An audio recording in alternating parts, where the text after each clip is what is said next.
Real quick, just want to apologize. Didn't mean for it to take this long.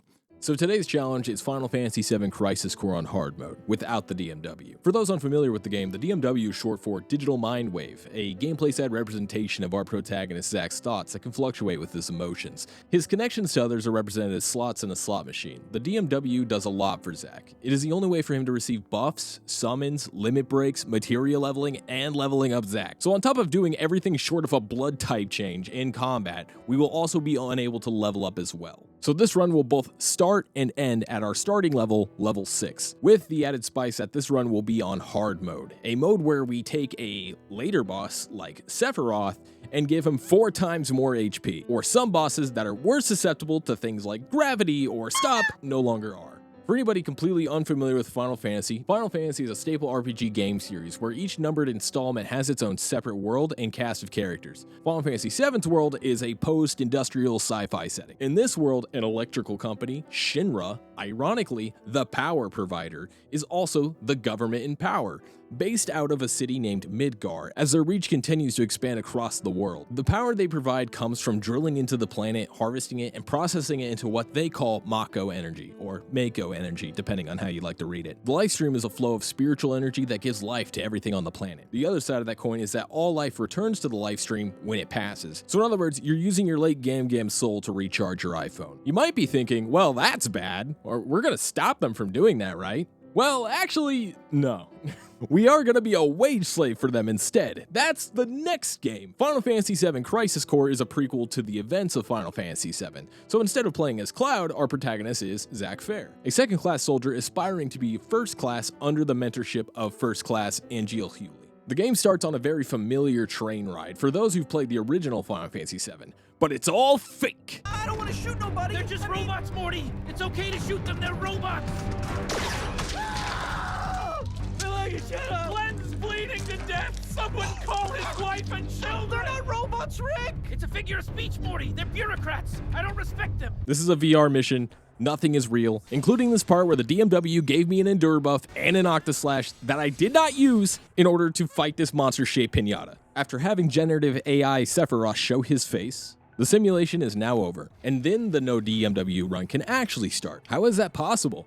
There's no option to turn it off, but there actually is, and it doesn't require me to manipulate the game's memory, which means if you hate yourself as much as I hate myself, stop, but if you don't, you can do this at home too. See, we're about to go out on a mission, and Shinra will provide equipment before deployment. Here we will get a insert whatever materia they give you here, which does not help us at all. Let's try again.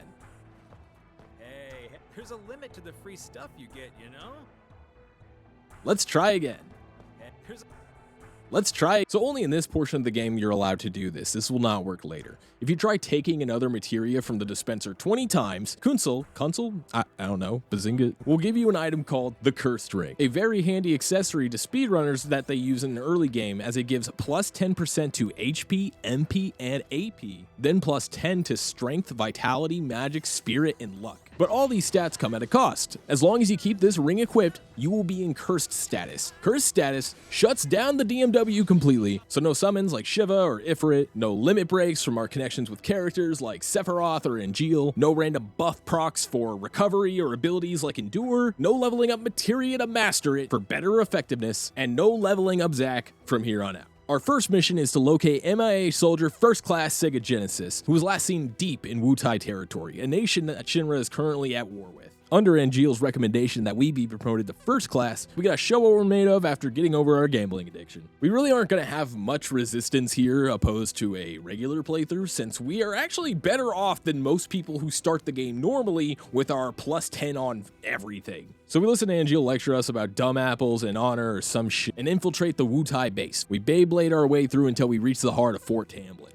where we play goofy Uncle Zack to a young Yuffie. I mean, it's the least we can do. We literally made her nation fall. Afterwards, we reach the boss area. Wait, bosses? Double boss off the bat? Bro, not even Dark Souls does this to me, man. Come on. So if you have a working set of eyes, you might have already picked up that I'm playing the remake version of this game, Final Fantasy VII Crisis Core Reunion, and not the original PSP game. This was chosen for an actual reason, as this game has some quality of life changes added to the game that we'll be using completely to our advantage throughout the run. The first of these changes is that instead of a boss doing their super move / limit break attack without a second thought, this version of the game gives you a chance to stop it with this ability power meter if you can deal enough damage. It will start at 100% damage and go down by increments of 25% until 0. Without this mechanic, I would not be living through any of this on hard mode. This game also came out after Final Fantasy VII Remake, and they made some additions to better match that game's combat design, so you'll notice me ending or interrupting combos with physical abilities like Assault Twister, and it will show different colored damage calculations. This is because after your second sword strike, you can finish the combo with a yellow materia combat ability for extra damage. As previously stated, I am stronger than the average FF7 Crisis Core player right now, so we won't really be facing any extreme opposition just yet. The sky cries a third boss from above, but luckily Angeal saves our skin. We rendezvous with Soldier Director Lizard, and he gives me compliments for my work, so I get the excitement squats out and fight more Wu-Tai. Wait a minute, these ain't Wu-Tai. They weren't too bad, still no issues. As long as Ifrit doesn't show up, we're gonna be fine. Oh, god damn it. So the little tiny hamster in my brain has to start turning the wheel now. I thought I would have had a little more time. Obviously, even without the game telling me Ifrit's weakness is ice, his weakness is ice. So I switched up my loadout to include Blizzard Blade, and I already have Blizzard. I didn't completely memorize his patterns, but I did notice that his uppercut slams came in 3s, so I took advantage of that to get in safe damage here and there. As for his limit break, Blizzard and Blizzard Blade made quick work of that. Also, when he is hit by Blizzard, he will always stagger, so timing Blizzards and spacing out your Blizzard Blades will pretty much get you the win. If it wasn't our first, shoulder check, but he was definitely a wake-up slap. We find out those rogue soldiers that attacked us are actually genetic clones of our missing soldier in action, Genesis. Also, Angeal left us for the Feb 30 milk and joined the real Genesis, so now they're both missing. Cool! With this new information of Angeal's desertion, we are tasked to go to Genesis and Angeal's hometown of Benora, where they grew up together as best friends, but we aren't alone. We are assigned this mission alongside a Turk named Sang. What are Turks? Well, they are a intelligence / investigations faction of Shinra, a group of skilled individuals used to carry out tasks that must be handled covertly outside the public eye. Woo, we unlocked summon mode. We'll definitely have this come in handy later. Oh wait, hang on, I gotta take this. Hello? Oh, hey, it's Consul. Did you read my mail? So, let this serve as another reminder that this was originally a handheld game, and a big part of it was the missions. There are 300 optional missions you unlock throughout your playthrough. Each one will give you a clear reward alongside chests that are spread throughout the mission filled with valuable items and materia that can be used later, with difficulty ranging from easy peasy to you are better off just playing the story instead. So there will be times when I grind missions to help me out in the story. There are a lot of machine-based enemies in the story ahead, so I beat up Ifrit again to unlock mission 812 for a level 2 Thunder to help me out. So buddy cop duo Sang and Zack make their way to the Benora village, where I didn't really get any stronger, but the mission grind had me up to speed and used to the combat, so our welcome wagon wasn't really much of an issue. But even though we're not having much trouble with the mob spawns in the area, I would still like to avoid them since I find no value in fighting them for $2 a pop as a reward. This game is notorious for mob spawn encounters. There was an actual just meme made about it. Luckily, the flag for them is more centered to your path, so if we hug the wall like it's our parents leaving to find the Feb 30 milk, yeah, I'm reusing the joke because I can't think of anything else, we can shimmy past most of those encounters. Our next boss is Guard Spider, a precursor to the Red Scorpion boss from the mainline game. This fight helps highlight another vital mechanic in the combat, critical hits. While yes, critical hits is a % chance of occurring like most RPGs, this game has a backstab mechanic, so all attacks on the backside of the opponent will always be a critical attack. A funny thing about the spider is it will do a jump attack to shoot the web at you, and if you dodge roll right underneath them and start striking, even though in the animation they're facing the front, the hitbox actually doesn't move during it, so it's treated as attacking the back. This deals a lot of damage each time it performs this attack. Between that and the thunders, we take out the mech and arrive at the actual village part of Benora Village to see Angeal's mom. Sang saw some Genesis copies being sent to a nearby factory. With a not so durable ceiling, it turns out fragile does not mean French for super durable. And we run into Genesis. We've been fighting so many clones of him, but we are finally introduced to the actual Genesis Rhapsodus. Yes, that's actually on his birth certificate. The King of Pretension is known for speaking in italics, and majority of his dialogue is quoting freaking Dr. Seuss. Sen gives us a heads up that Shinra is about to turn Benora into a glass floor, so we gotta make a break for Angeal's house to get his mom. Pay close attention to the fuse sound and the shell color. That's all the advice I can give you. Fuse sound? This sound. Keep your ears open. The sound will indicate the right time to attack. Watch for the shell's color change. Don't worry about it, Sang. I got this. I just gotta wait for it to turn red. My bad. I'm colorblind. Let me at it again.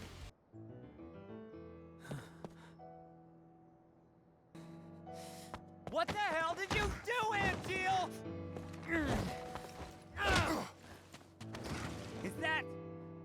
Is that your idea of honor? My mother could not continue to live, and neither can her son. What are you talking about? What's going on here?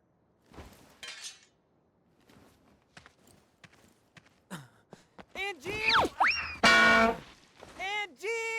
My friend, do you fly away now? To a world that abhors you and I? Shut up! All that awaits Shut you up! I'm is warning a you! somber morrow, no matter where the winds may blow. I don't see Sephiroth today, but are you game?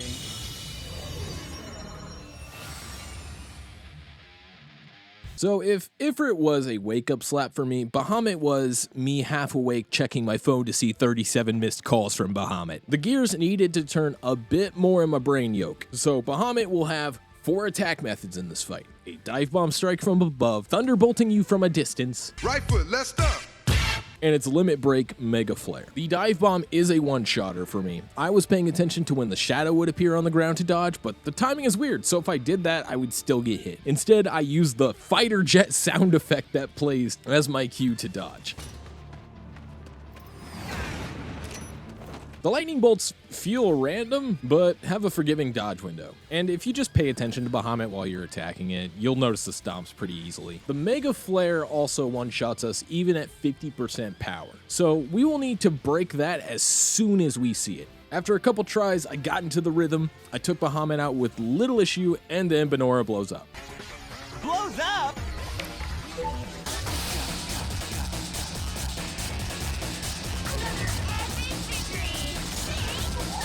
Back at Shinra HQ, maybe some weeks will pass because we have a narration about how the war between Shinra and Wutai is over. Who do you think won, viewer? Was it the corporate authoritarian regime with super soldiers and unmanned mechs? Or ninjas with smoke bombs and shurikens?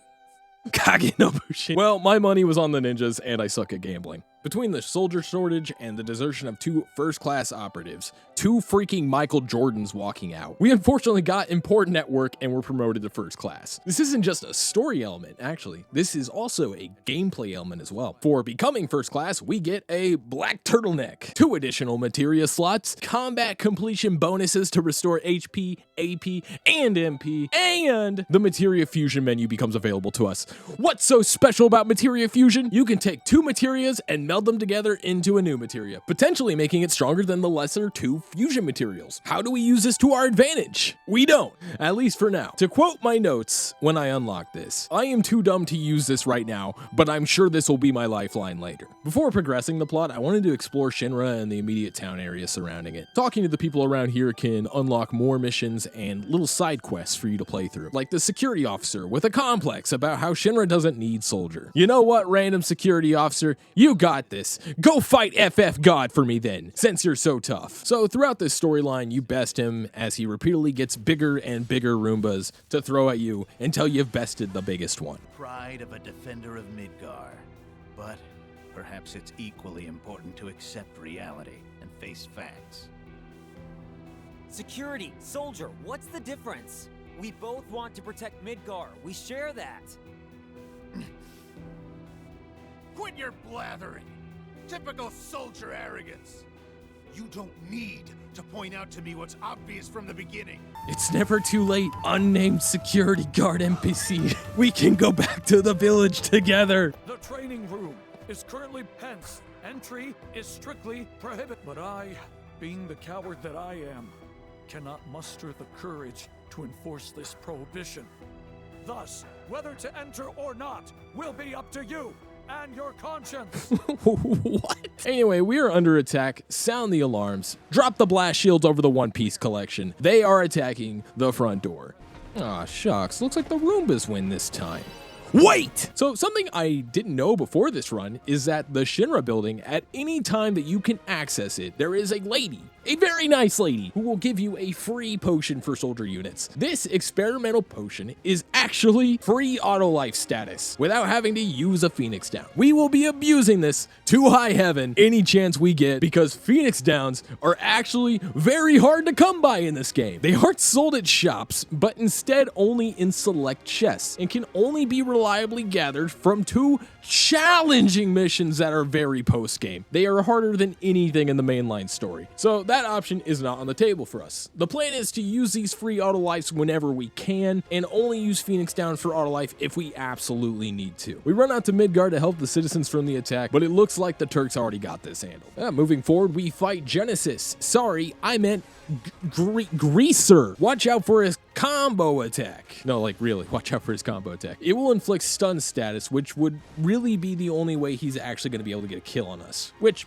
he doesn't. We follow a lead on the real Genesis and Angeal's location at Mako Reactor 5, where we find that on top of Genesis being used to make the clones of himself, Angeal's DNA is being used to graft onto monsters like the Sahagin. Is that how you say it, Sahagin? Sahagi, the lizard man with the fork. Sephiroth joins us to reminisce on times with his 2 best friends. I love you guys, you're like my best friends. Die! Concluding the friendly battle, it's been revealed that as a result of it, Genesis can no longer heal from his injuries. This is due to his cellular structure failing. Every member of the Soldier Corps, whenever they are recruited, are infused with Mako energy from the planet to give them enhanced abilities, with maybe 2% Genova cells or something. This part I'm unclear on, so if I'm wrong, I'm sorry. I'ma just say just Mako energy. We'll talk about Genova later though. Over time, the cells in the body will begin to degrade and start failing the body. Your body will no longer be able to heal from a cut or a broken bone. Your skin no longer produces oil, leading to cracks and decay. Genesis' dreams were to become a hero, greater than Sephiroth, but now more than ever, his dreams could be farther away. Sephiroth goes on to tell Zack that shortly before Genesis' desertion, Professor Hollander was able to heal Genesis with a blood transfusion. Feeling responsible for his friend's injury, Sephiroth volunteers, but is told that he's no good, and they use Angeal for the procedure instead. Cutting back from the flashback, we are greeted by the same Professor Hollander just casually coming down the stairs like a sitcom in his flip-flops, his fucking fish t-shirt, and showing that he and Genesis are in league with each other. Sephiroth deals with Genesis speaking in italics, and I chase down flip-flop wearing Weekend Dad. That is until we are stopped by my official first shoulder check. Not even some special named boss, not higher tier Buhamid Zero, not Super Saiyan Buhamid, just 3 color-coded Roombas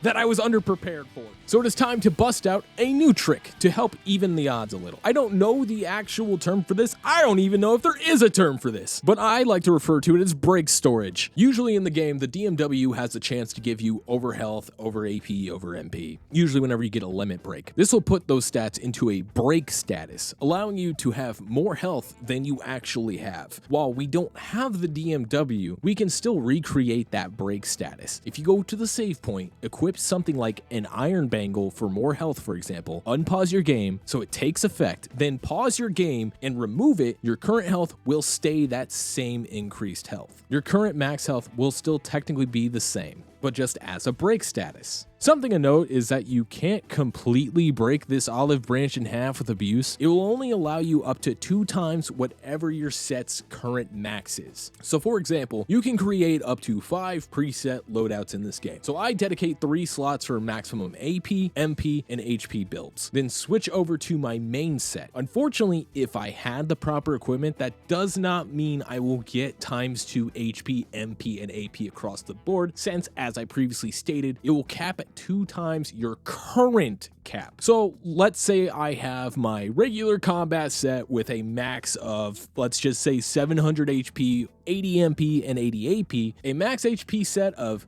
1500 HP, 80 MP, and 80 AP, and a max MP set of 600 HP, 150 MP, and 80 AP. If I switch to the max HP set, then the max MP set before going to my regular combat set, then I will only have a HP break of 1200 HP. Even though my regular set has a 2x max of 1400 because of me switching to the max MP set with a 2x max of 1200 prior. Does that make sense? God, I hope that makes sense. I'm not a good teacher. I am so sorry if I lost anybody. We'll just keep moving. Just refer to it as magic. So between the temporary stat boosts and the special grade Roombas having elemental weaknesses to exploit, we were able to overcome our first challenge at the cost of 1 ether and elixir. Hollander, do you understand what you're doing?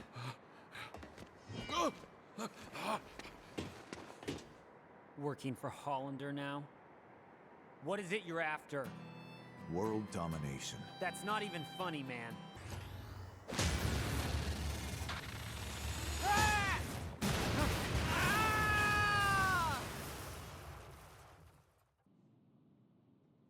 Heaven? Not quite. It's a church. An angel? No, I'm Aerith.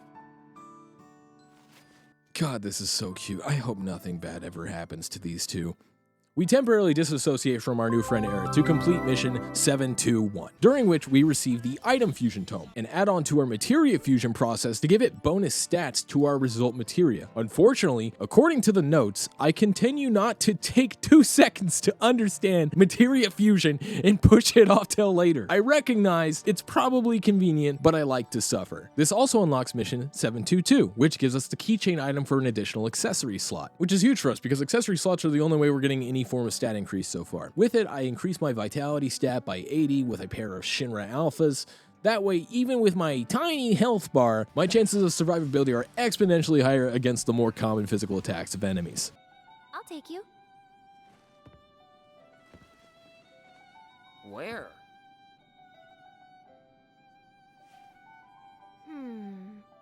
Dunno. You just want to spend more time with me. Yeah. Huh? Game, I am only going to ask once, very nicely. They get to live together happily at the end, right? Right?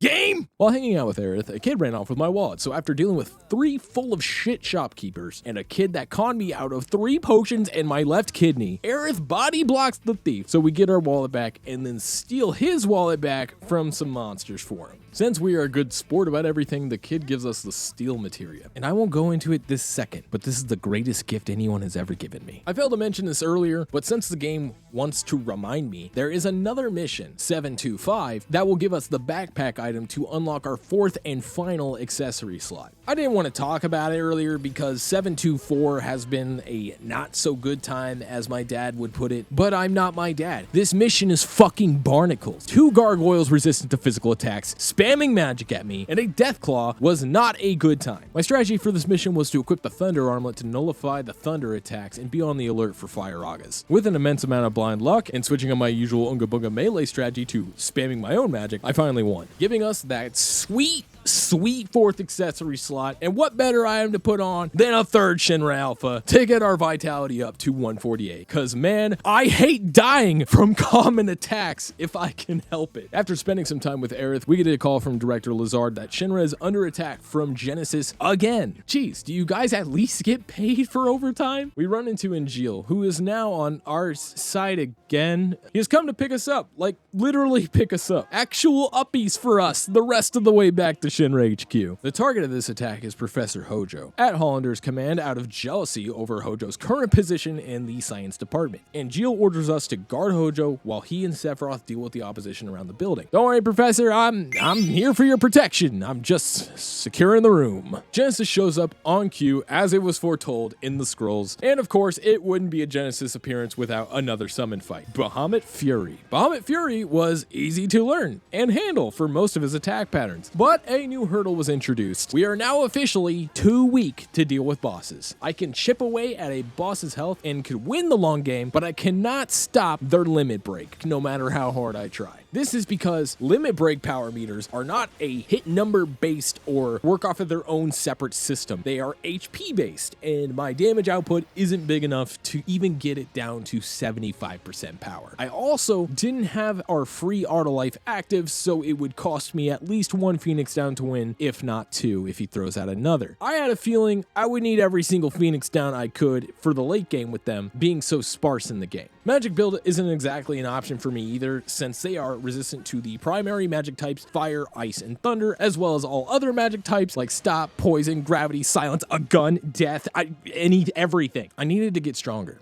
But how? Well, I wasn't sure, but I'd gotten the steel materia earlier, so I decided to go through the missions and note down stealable items from who until I hit mission 213. An enemy can have a common steel and a rare steel. The Gas Strike's rare steel item was an attack Mako stone. So me, being an idiot, said to myself, what does this even do? With the item tome that we got earlier, we could add it to our materia fusion to increase its attack stat bonus based on every 5 attack Mako stones we put into it. So even though we couldn't level up, we began a new grind of our very own. A steel grind for attack Mako stones off of Gas Strikes, as well as vitality Mako stones from the sweepers in 126. Once we had 99 of both, I fused a jump materia with a plus 20 attack bonus stat and a vitality up plus with plus 23 vitality. I then switched out my Shinra alphas with a hyper wrist, power wrist, and champion's belt to go from maybe now I can live through some attacks to living through 0 attacks, but I have a plus 60 attack buff and strength, so just don't get hit and we'll be good. I also completed some extra missions I'd been stuck on before with my newfound strength and picked up a vital slash materia. Pretty costly attack for someone with little AP like mine, but it has a high damage output with a 100% crit rate, so it's kind of worth it. Turns out by doing all this, I completely shut down Buhamed. He shot for a 3, I stood up at 12 feet tall and smacked the ball into his face. It turns out that I was fighting more challenging bosses in the newer side of the missions I was grinding than Bahamut. We had sound damage output and vital slash, obliterating the limit break bar, obliterating Bahamut. Now that I have auto life lady back, I do some more mission grinding and help out some Kachan sounding new recruit by showing them how it's done. Only for him to switch personalities and voices as he levels up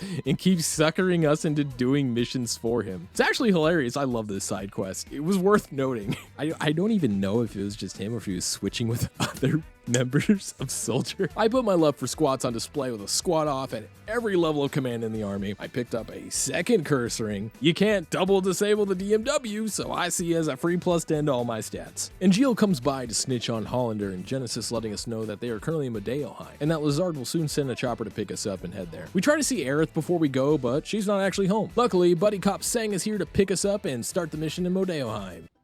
We casually brush off a helicopter crash, yes, even the non-superhumans as well, and start the trek to the mission point. After 18 steps, Sang and one of the infantrymen are out of it, while the other one keeps pace with us. Good job, you? I'm sorry, you don't have a name tag. Who are you? Cloud. Like that, a fun little surprise. For anyone unfamiliar with the series, Cloud is the main protagonist of Final Fantasy VII. Just another reminder that this game is a prequel to it. Look at him, innocent, optimistic, trauma-free. At the mission point, there are Genesis clones disguised as Shinra troopers patrolling the excavation site that Gilles' intel led us to. So instead of getting a bad image of us attacking our own militia, Zack decides to sneak in with a fun little stealth minigame. Don't get caught while trying to get some rewards, but also you can't sit still for too long because of the freezing climate. So to stay warm, you need to stop hiding and do squats. The squat minigame before this teaches you the timing and consistent squats to keep up your temp, so I thought that was really cool. It's worth noting. Cool little game design thing. We walk in on Genesis, tired of Hollander's utilization of him with a lack of a cure for his degradation. Even though it would be convenient, we stop Genesis from killing Hollander. Our glass cannon build is still doing well for us, especially with Jump having enough iframes to feed a village as a primary attack ability. We also 2-strike his limit break, so that's nothing to worry about. So with that, we beat Genesis in 6 tries. I still suck at this game. Genesis starts speaking off in italics and jumps off the ledge. No, Genesis, wait, choose life. No. Going back outside, we see a lack of Cloud and Sang, and a new branching path has been opened up to us. Following this trail leads us to Modeoheim Bathhouse, where the customers do not bother to check Google search results for open hours. You're still closed. You didn't go out of business, I hope. Message 6. Are there any front row seats left? Message 7. It's closed. Because we stopped to listen to 23 voicemail messages for the bathhouse, we caught up with Cloud and Sang too late. They're banged up after Angeal intercepted them while they were trying to catch Hollander. Catching up to Angeal, he was waiting for our arrival. Hollander reveals that Angeal's mother was a part of the Genova Cell project. Shit, have I talked about Genova yet? Okay, I haven't. So I appreciate everyone sticking with me so far. You are all wonderful, but I'm gonna kind of glaze over this real quick. Genova is an extraterrestrial being that landed on the planet via meteorite roughly 2,000 years ago before the game's current events. During that time, the planet was inhabited by life forms known as the Cetra to some, the Ancients to others. They were known for their deep connection to the planet / the life stream, but Genova wiped out majority of the Cetra until it reached a point where the planet was about to activate the weapons to retaliate. The weapons aren't weapons like a sword or an Apache attack helicopter, but powerful creatures that act as the last line of defense to prevent the planet from dying. Right before it hit that point though, the Cetra sobered up, banded together, and defeated / sealed away Genova into the crater it originally landed on the planet at. That is, until you guessed it, corporate greed, Shinra, dug up Genova and began researching its power. At this point, Genova's body is a baked potato, so they researched how to apply its power to other life forms. Just as members of soldier cells are injected with Mako to mutate, they began several projects to do the same thing with Genova cells on other humans. One of these experiments was known as Project G, in which Genova cells were injected into a woman who then had them infused into a baby named Genesis, pretentious last name. So you would think that the G in Project G would be called Project Genesis. But in fact, the same woman they injected those cells into to give a natural born birth of Genova cells was the woman named Jillian, Angeal's mother. Wow! Making Angeal a natural-born Genova baby. Unlike Genesis, Angeal cells are like Genova's, where they can bestow their power onto other life forms as well as in reverse take in other beings' genetic material, making him the closest thing in Shinra's eyes to a recreation of Genova. Now, with all that out of the way, that isn't what Angeal wants to be.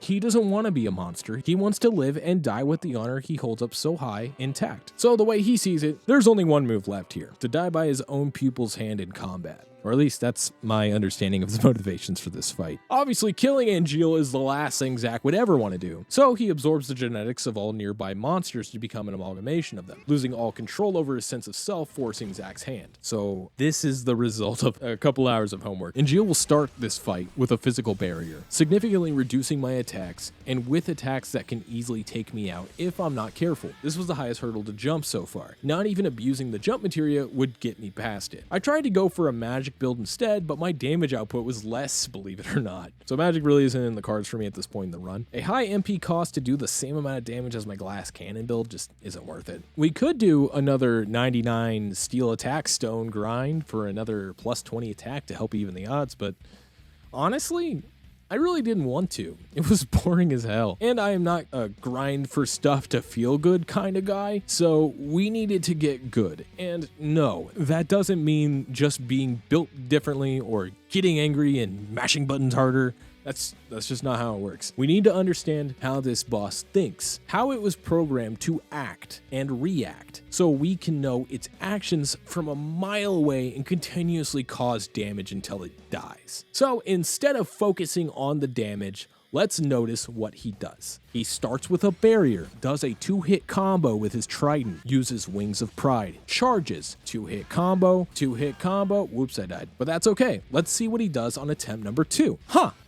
It's the exact same things in the exact same order. That means this guy has been going through a floating shopping list of commands to perform each time line per line, which will only change when things like HP flag for limit break conditions are met, or when whichever barrier effect has expired to cast the other one. That's when I ran into my next issue. His second limit break occurred while his physical barrier was active, not giving us enough time to break it with our reduced damage output. But that's okay, because there's something else we can leverage in this fight. The backside of him still has 100% crit rate, so what if we can beat him fast enough before he reapplies the physical barrier? So every time you are behind end shield within a certain radius, he will perform an attack called Thunder of Envy. So you might be wondering how this affects the attack order. It acts as a buffer, so it won't replace the next attack in the order, it'll just push it back one slot. So you get extra damage and know the next attack. After abusing all this knowledge and jump materia iframes, we were able to consistently lay on damage where the M barrier was up for both the first and second limit break flags, securing the win.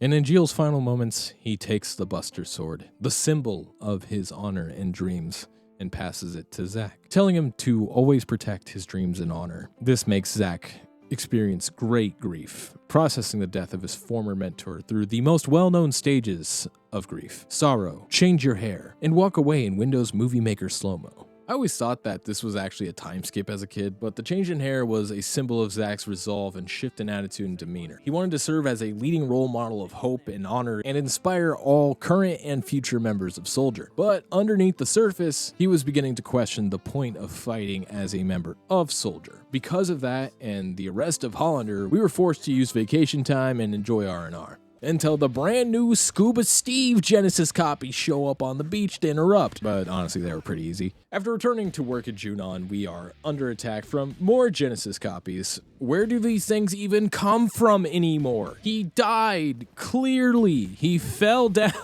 and didn't fly. He chose not to fly. So another change to the remake version of the game is that now that we have the Buster Sword, it provides additional abilities and a Buster Sword proficiency system, or BS for short.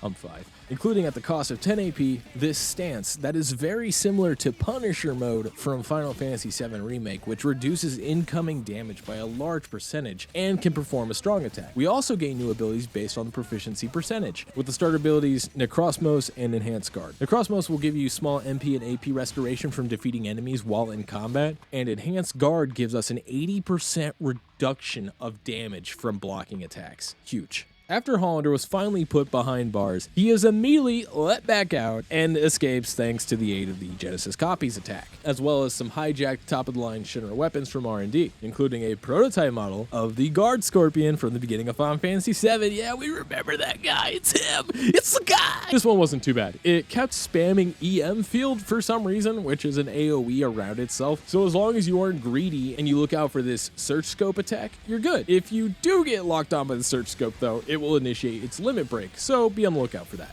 Hollander escapes, and we run into Sephiroth, who informs us that they are now receiving reports of Genesis copies all around the world. But Genesis died. How did he die again? Voluntarily jumping off a cliff while having the ability to fly? Okay, he might not be dead. Apparently, no one thought to look out for Genesis on the most powerful cannon Shinra has produced. Not a single guard, huh? This chapter is very short. It's also our point of no return in this area. So if there's anything left to do here, I recommend doing it now. But I don't take my own advice. I catch a child spy, build a flower wagon with Aerith, and spend some time with her before leaving for an upcoming mission, which we don't know when we will return. We trust Aerith's safety to Seng and deploy out Seng. Have I been saying it wrong this entire time? And deploy out with Sephiroth and Cloud to Nibelheim. Cloud's hometown is a place that definitely isn't extremely significant to the plot of Final Fantasy VII, so we should be alright. Our next mission is to check out the reactor Nibelheim. On arrival to the town, Sephiroth already shows some red flags, telling us he had no family and that his mother's name was Genova. What about family? My mother's name is Genova. She died shortly after I was born. My father... Cool. Can you give me a sec? Alan, we are so... We arrive at the reactor to check it out. Eve wanted to go inside, but Cloud tried to show her his wicked Darth Vader impression. Zack, if I can have a moment, you might want to hide the giant 72-point sized font flashing neon Genova sign right when you walk in. We arrived to check on a malfunctioning pod containing some monsters with extremely high Mako energy, which actually is a good explanation as to why they sent 2 first-class members of Soldier to check it out in case one of them were loose. Sephiroth starts to bug out a bit that he might have been created the same way the monsters in the pod were. At the same time, Sephiroth began to have internal conflicts about his existence and how he'd come to be, only for Genesis to show up and confirm those suspicions. While Genesis was a byproduct of Project G, other experiments revealed that Sephiroth was the result of Project S, where they took a series of remains from Genova related to failed experiments and fused them all into a single life form, creating Sephiroth, the perfect monster, a byproduct of Genova whose cells could not degrade. The malfunctioning pod was clearly a trap set by Genesis to shatter Sephiroth's identity and worldview out of his own self-interest to cure his degradation. Sephiroth, finally looking at the Genova door, puts on a front to refuse Genesis's offer and tells him to go rot. Returning outside, Cloud was injured protecting Tifa from Genesis clones. So after a clean sweep and a lot of wall hugging, we dragged Cloud back down to the mountain at Nibelheim for him to rest. When Cloud came to, Zack couldn't help but start to let everything that had happened lately get to him, back to questioning his purpose as a member of Soldier. Cloud centers him with his naivety and, ironically, his unclouded view on this world, and tells him he thinks the Buster Sword is pretty cool. This reminds him what the Buster Sword is to Zack, to help him keep a level head and stay positive. After a good night's rest, we find out Sephiroth has shut himself in the study of Shinra Manor, right outside of Nibelheim. Vincent, wake up! I need your help! Damn it, he's bugs! It has a wealth of recorded history of Genova-related experiments archived in its library. After learning too much about Genova and how he came to be, Sephiroth told me not to go to Nibelheim next week. I should have listened. Sephiroth, the hero, is no more. We are now dealing with Sephiroth, the clown. Because all of a sudden, your birth origin defines who you are. That makes sense. I hate spaghetti, but then I found out I'm 3% Italian, so I must eat the spaghetti! Back inside the reactor, we find a severely wounded Tifa and break through to the Genova chamber, where Sephiroth is talking crazy about taking over the planet and turning the rock in a test tube into a weapon. I don't know. Oh, sorry, yeah, this thing ain't Genova. That's Genova. So, I'm just gonna spoil the rest of the video here.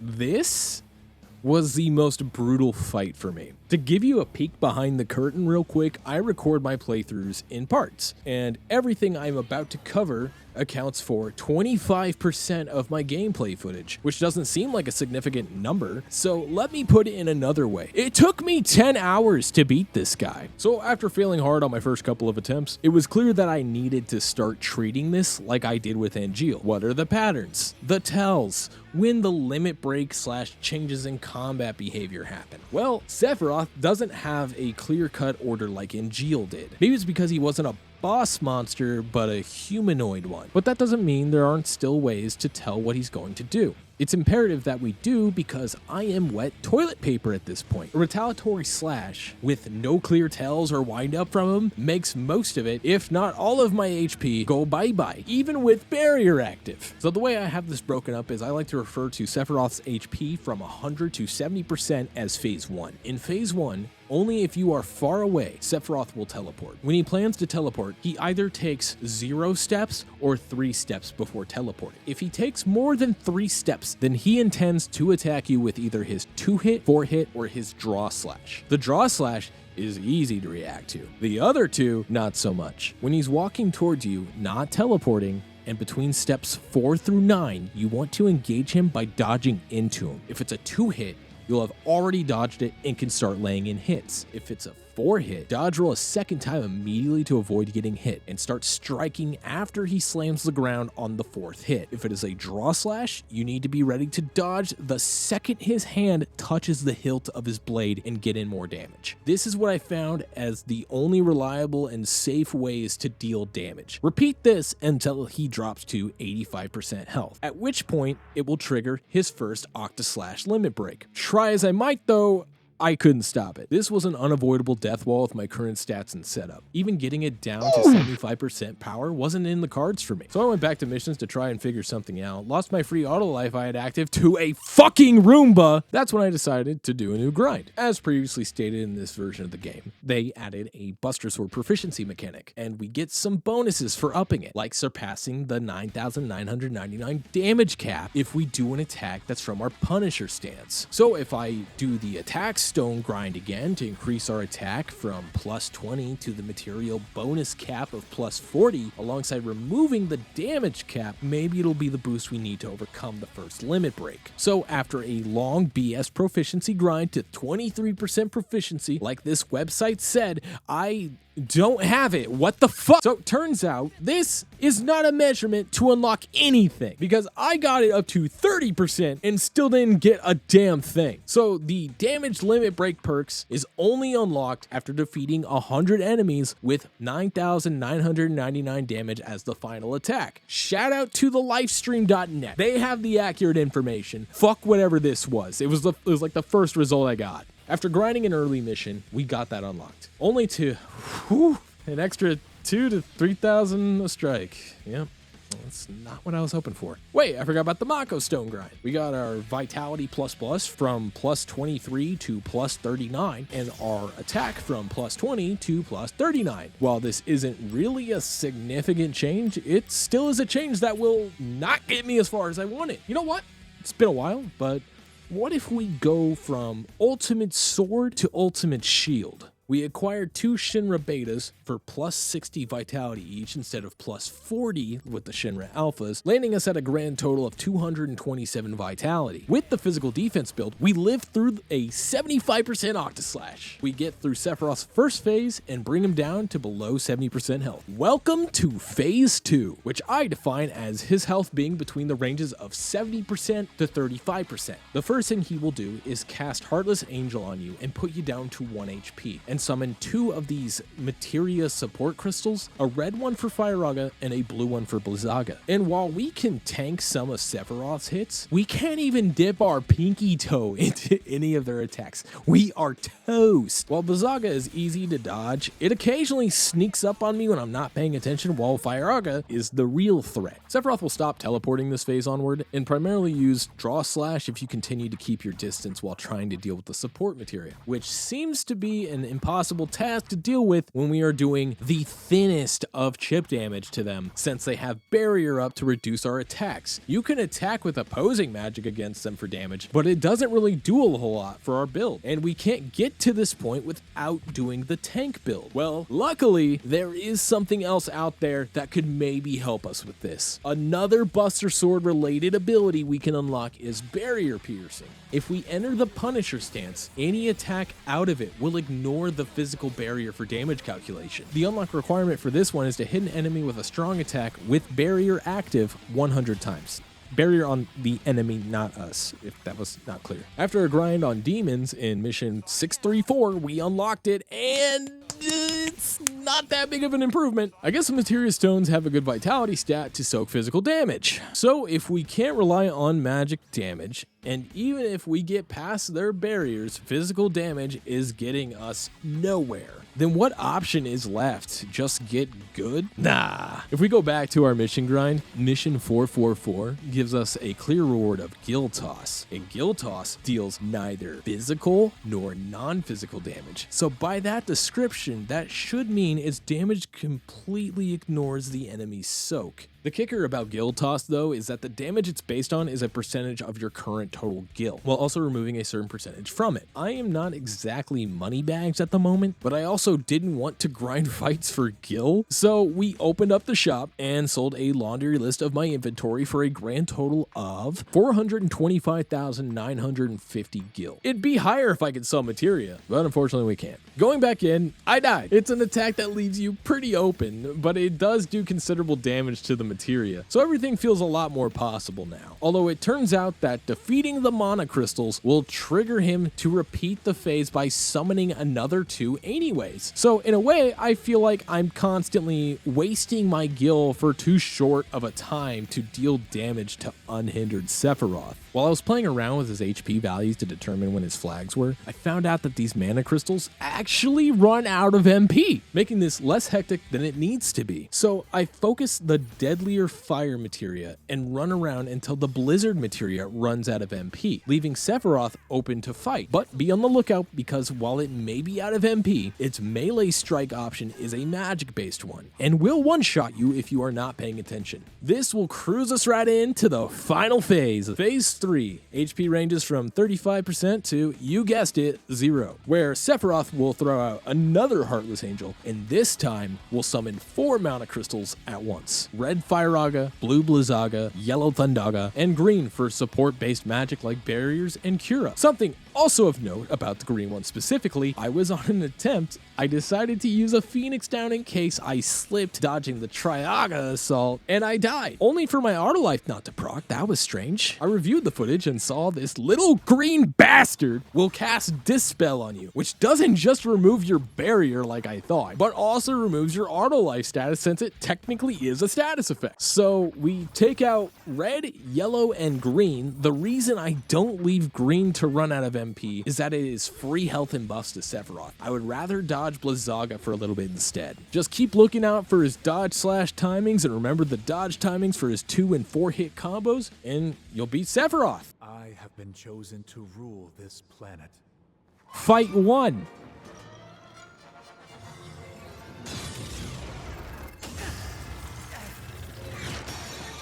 Welcome to Sephiroth Fight 2. You are progressively being pushed to a ledge by him, and it's an automatic game over once he does, meaning we have to beat Sephiroth within a short time limit. While we do get decent damage in this fight, it is not enough to beat him in time. Did I just catch you having fun?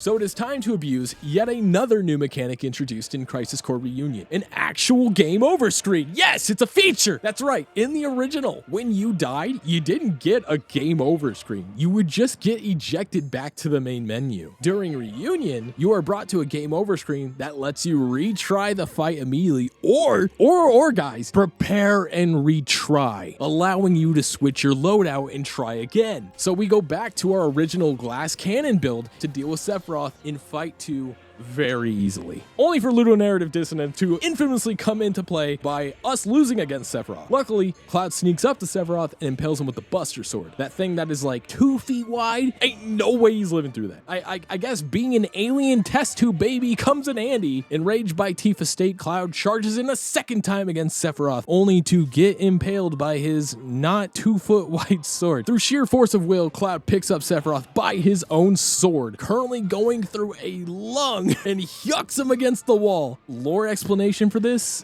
You got me. Like, this is legitimate. This is off script. Can someone realistically tell me why he was able to do that against Sephiroth? Because I can't think of a single reason why. Like, Cloud is a byproduct of an SL project to make him so strong. But this happens right before that procedure, and he isn't a member of Soldier, so he isn't infused with Mako energy. He's just built different. I don't know. So anyway, neither Cloud nor I were in a good state to walk away from that, so we were picked up by Shinra Infantry and, unfortunately, Dr. Hojo, only for us to become test tube babies for a series of experiments in stasis in the cellar of Shinra Manor, until eventually Zack has a brief conscious moment seeing Angeal. This was enough for him to bust out of his vat and give a local scientist a mean right hook. Cloud is also in the vat next to me, and we free him as well. Making our way out of the cellar, Vincent, wake up, Vincent! We put Cloud in a bed to rest. It looks like he is isn't going to come to anytime soon. Being exposed to Mako energy in a test tube for a long time might not be bad for someone like us who has been a soldier for years, but for Cloud, who has had no previous exposure to it, makes Zack believe that he might have Mako poisoning. We get Cloud out of his Mako-soaked infantry uniform and into a soldier uniform we found in a dresser to try and help a little bit. But we are now deemed enemy of the state, and the Shinra company we once worked for is now our opposition. Zack wants to get Cloud back to Midgard to help him, alongside seeing Aerith again, now more than ever with everything going on. While on our trek back, the game decided pretty late that we should use a sniper rifle mechanic to snipe out patrolling machines. Here we find the innocent gunbull in its natural habitat, grazing in an open field, in search for something to eat. Little are they privy to being the next meal of the kingdom's apex predator, the Beret Mark 22 sniper rifle with extended mag, as it lurks in the bushes about to pounce.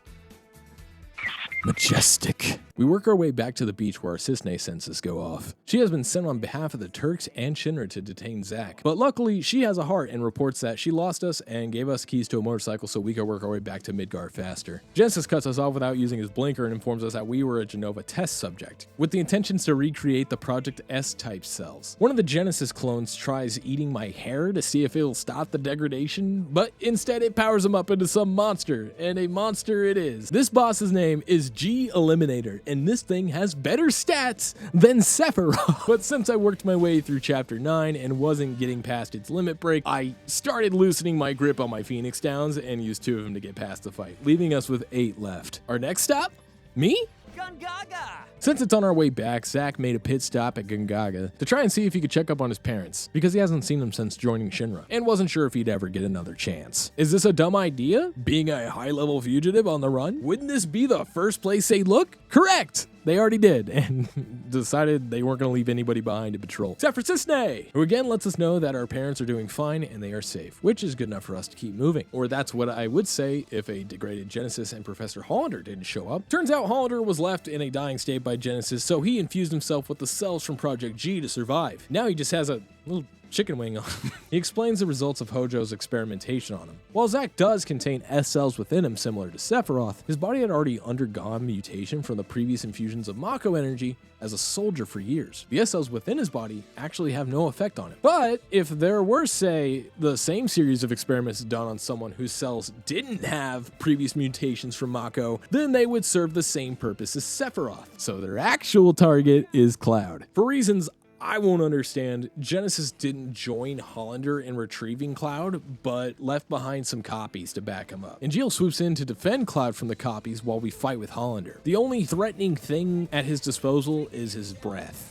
That's not like a diss or anything. His breath will literally delete our health bar on contact. He will also spawn worm ads that can cause you to freeze in place, making it easier for him to hit you. As the fight continues, he'll spawn in more worms at once. The Buster Sword's strong hit is a pretty good crowd control tool. I mainly utilized it to defeat the worms while also damaging Hollander until he was defeated. We catch up with Angeal to find out that he's actually former soldier director Lazard. He was the one who helped Hollander escape in the first place as part of a vengeful plan to rebel against Shinra, only to be turned into an Angeal copy. Afterwards, his motives of hatred and vengeance towards Shinra slowly gave way to those of helping Zack, saving Genesis, and saving the world even, almost as if Angeal's will was passed on to him from the live stream. When pondering on where Genesis would be, Zack realized he was holding a dumb apple with him at all times, which only grew in Benora Village. So we returned to post-carpet-bombed Village to see valleys radiating Mako energy. Working on our way into the caverns beneath the surface, we gathered the keys to open the door to the cavern in which Genesis resides, only for another one of those mutated S-Cell Genesis clones to come crinkling out of the door at 94 miles per hour. This one is called G Regicide. He does not want you to breathe. He is all speed, and even his casting times are so fast. So typically you get 1 slash after a magic cast, 2 strikes after their claw attack, and 1 after a melee strike. That's it. He doesn't have a whole lot of openings.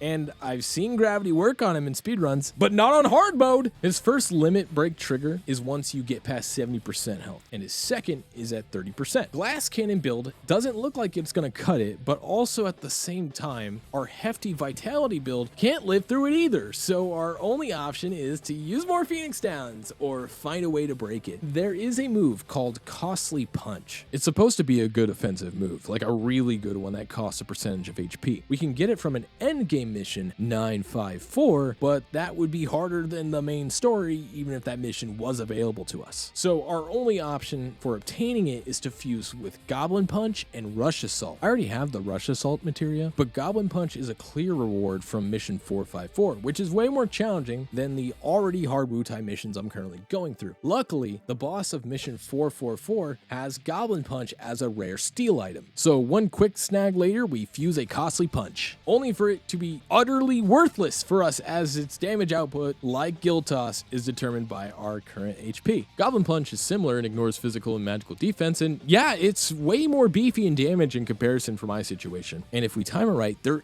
is a pretty tight window, but we can break the ability power bar to stop the limit break. But seeing the end so close, I got impatient. I wasted 3 Phoenix Downs on this fight, even when I was being an idiot, not just during limit breaks. So we walk into Megazord Genesis with 4 Phoenix Downs. So this entire fight is striking the materia in his sword whenever he has it struck to the ground. During this, he'll summon up some adds that can one-shot me. So I finally removed Vital Slash to bring back Jump and add the high jump materia. The idea is to better watch my AP as I deal damage and switch between the two as needed while dealing AoE damage to both the adds and Genesis, and maximize invincibility time. Since just like Sephiroth's support materia, they keep spawning anyway, so it doesn't matter if I kill him or not. The limit breaks were unavoidable, since there was no sword in the ground to strike, and my magic was literal pebbles to him. After a good and lucky attempt, we defeat Megazord Genesis using up the last of our Phoenix Downs. All that's left for us to fight is a normal-sized Genesis, who at this point, just like Angeal, seems to want the same honorable death by Zack's hand. On my first attempt, yeah, I died,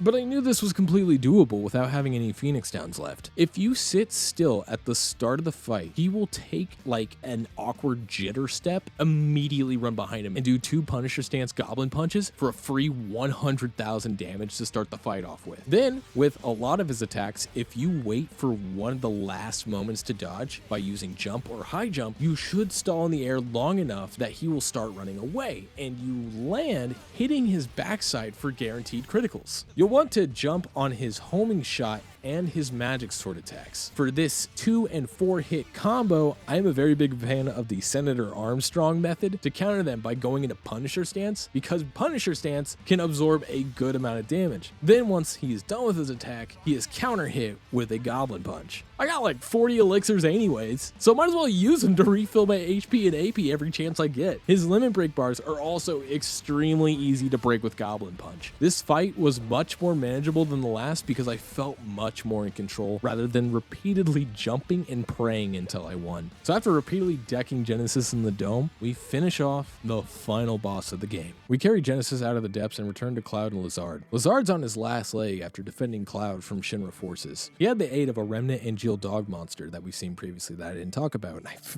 That's my bad. Both of them carried out Angeal's will to aid Zack in his journey until their last breaths. And then Genesis came to mumble about the gift of the goddess and pass out. Afterward, Lizard and the Angeal dog faded back into the live stream. The dog left behind a letter from Aerith stating that this has been her 89th and final letter to Zack, as she doesn't know if these letters are reaching Zack after these past 4 years. That letter came as a shock to him, as he didn't know he had been stuck in the lab for 4 years, and he continues his trek back to Midgar. Afterward, Genesis gets picked up by Weiss and Nero to try and convert him to, I'm just gonna call him a vampire for simplicity's sake. Maybe we can cover that in Dirge's Cerberus challenge or something. No guns, only peace and love. After hitchhiking until hitting an entire army of Shinra soldiers as a speed bump, it is time for our final fight.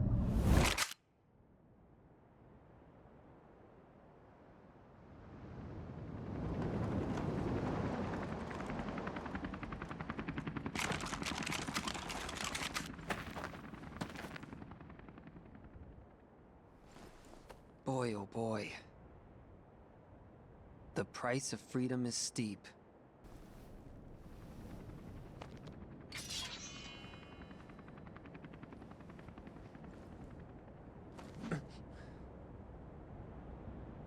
Embrace your dreams. And, whatever happens, protect your honor. As soldier! Come and get it! Activating combat Yeah, sorry, we aren't done yet. What, you thought just because I beat the final boss we're done fighting? So to defend his and Cloud's future and dreams, Zack takes a final stand against the droves of Shinra's military. Don't worry though, this is all scripted. Zack literally cannot die here. Well, actually, you know what? Let me just finish the story. In this final segment of the game, while you fight against him, the DMW, the Digital Mind Wave, will start erasing the connections you've deepened throughout your playthrough, piece by piece. Even though we have the cursed ring equipped, the game will remove this status anyways. Also, since we didn't bother with those connections, this fight becomes extremely fast until we are a limping husk weakly fighting back with what little of the military force is here left hanging onto your last connection, Aerith. You'll even experience the DMW glitching and breaking in this portion as he refuses to let go of his time with her in his mind. But ultimately, she gets erased as we are defeated and shot repeatedly in the face at point blank range. We'll then cut to Aerith currently communing with the live stream to see that Zack is passed. Cloud finally wakes up. Yeah, thanks for the assist, buddy. He crawls into my Swiss cheese body. Zack then embraces Cloud and tells him that he is his living legacy, and he will now need to live for the both of them. The symbol of his honor and dreams, the Buster Sword, just like Angeal, has now been passed down to Cloud. And with that peace of mind, Zack closes his eyes and passes to the live stream.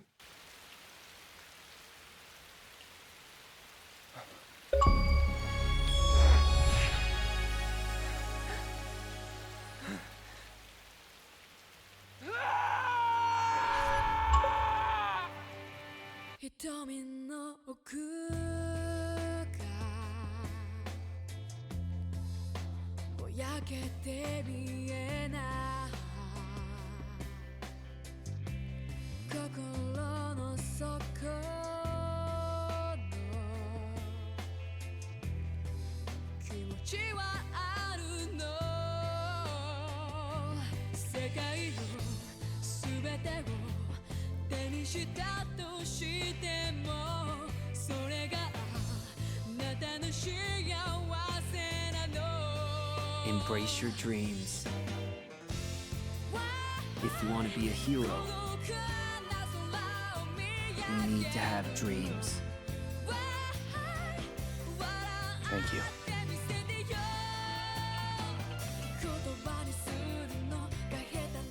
I won't forget.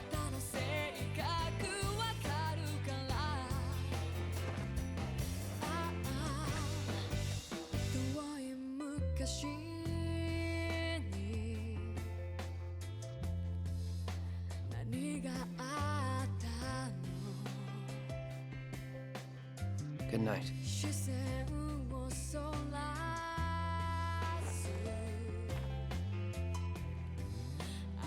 Zack.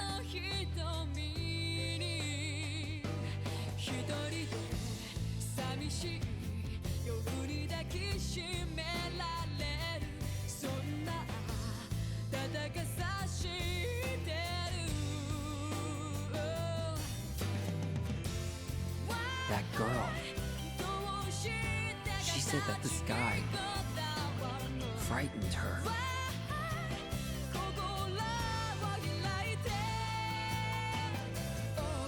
But it must feel so good up there.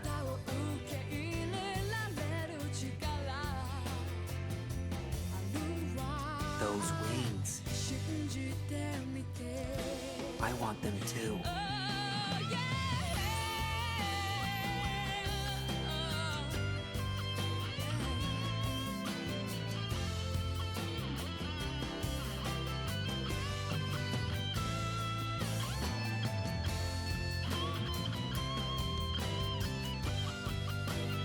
It does feel good.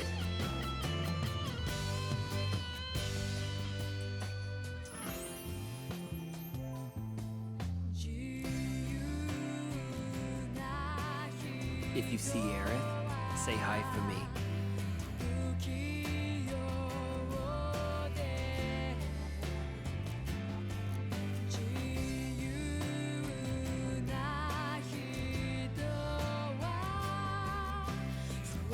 Hey, would you say I became a hero?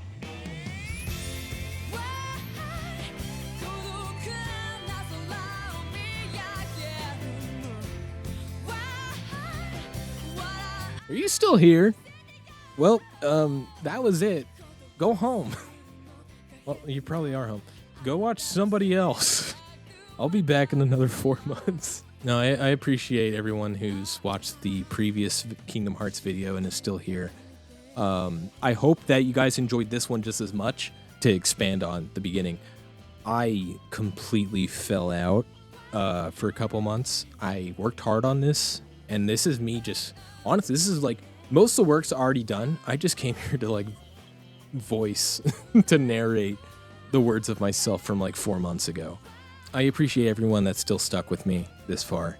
I am going to get back into the swing of things. This is just me finishing up the project that I just refused to finish. Like I'm freaking Professor Calamitous. Did anybody watch Jimmy Neutron in here? I don't know. But no, thank you to everyone who's continuously has supported by watching. I hope it's been very enjoyable. I do got more planned. I don't know when I'm going to drop more videos. I might just do an easier by the books one that's not as interesting. If anyone cares, I don't know. Because this one, it's just like, yeah, it wouldn't take me long. I could do this. Like, because it's like I haven't seen a YouTube video on it.